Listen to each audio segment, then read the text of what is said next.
Helmets are for safety. Welcome back to Random, and today I'm here at Valiant Air Command in Titusville, Florida. And we're going to be checking out a really interesting aircraft right here. This is the only flying XP-82 Twin Mustang, and if you can get a peek of it here. Right now it's currently going under just a little bit of maintenance just to keep it airworthy.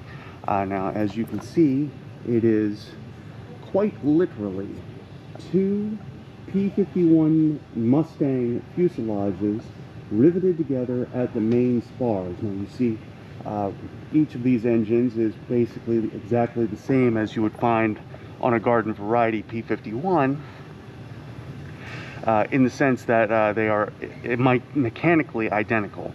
Now each of these engines will turn different directions, so the torque reaction of the engines won't cause the aircraft to be unstable in flight.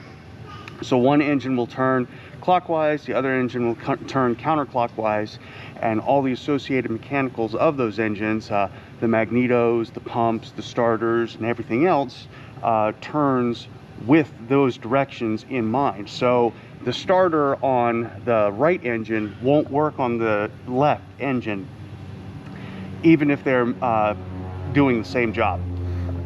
So if you see right here, the 50 cals are mounted in the center wing, or the center spar area, I should say. And out towards the wingtips, there's no other weapons. Now, like I said, this aircraft is in flying condition. It's one of the only XP-82s actually in airworthy condition.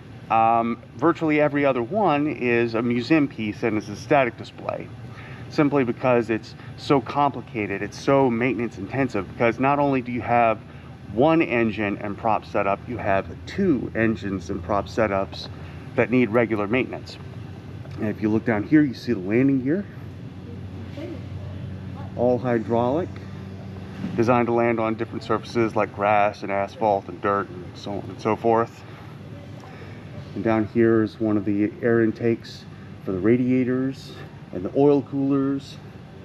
Now, if you look here at the wing, for those viewers that have been with the channel for a while, you'll notice that it is shaped identically to the P-51's wing.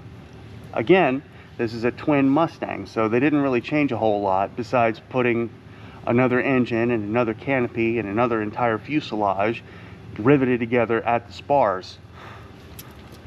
And if you look down here, you'll notice that it has one vertical stabilizer, and well, actually two vertical stabilizers and one horizontal stabilizer bolted together in the middle.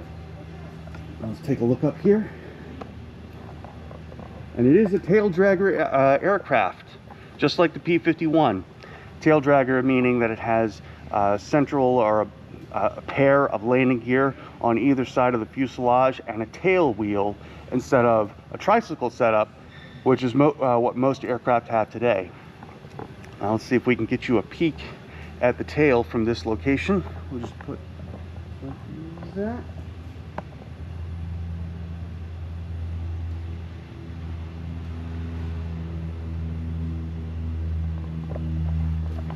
And so that's how it gets its altitude. That's how it controls its up down. Just like every other aircraft, the horizontal stabilizer is where the elevators are, and that's how it controls gaining and losing altitude. I think we can actually probably, if we walk through the prop arc here, which you're not supposed to do, we can get a better look at the tail, which is right there, riveted together right along the main spars. Pretty cool stuff. Now, like every other Mustang, this would have been powered by one of a couple of different engines.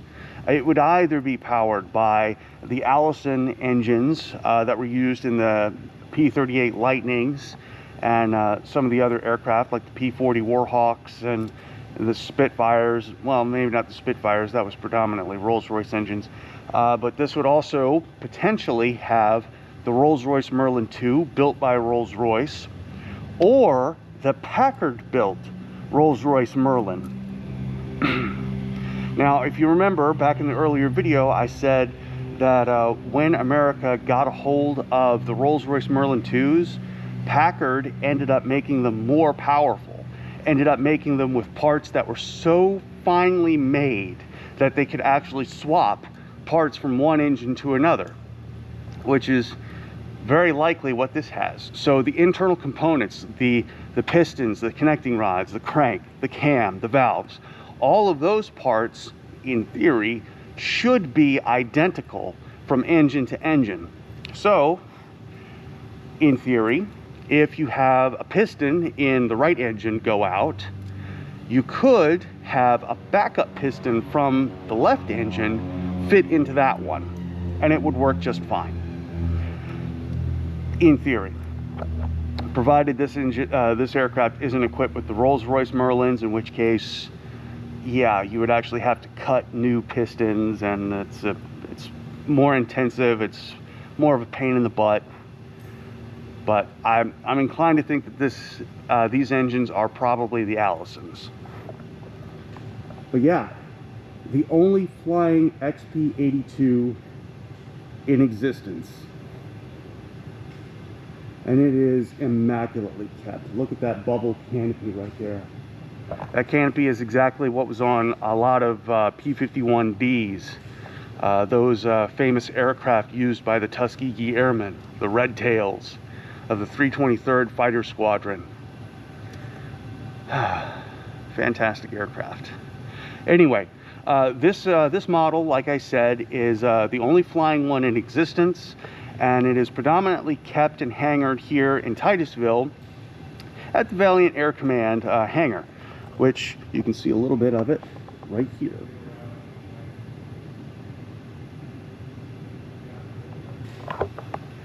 Pretty cool stuff. Now, this aircraft, when it's operational, when it's actually flying around and doing things, will actually travel from air show to air show throughout the year.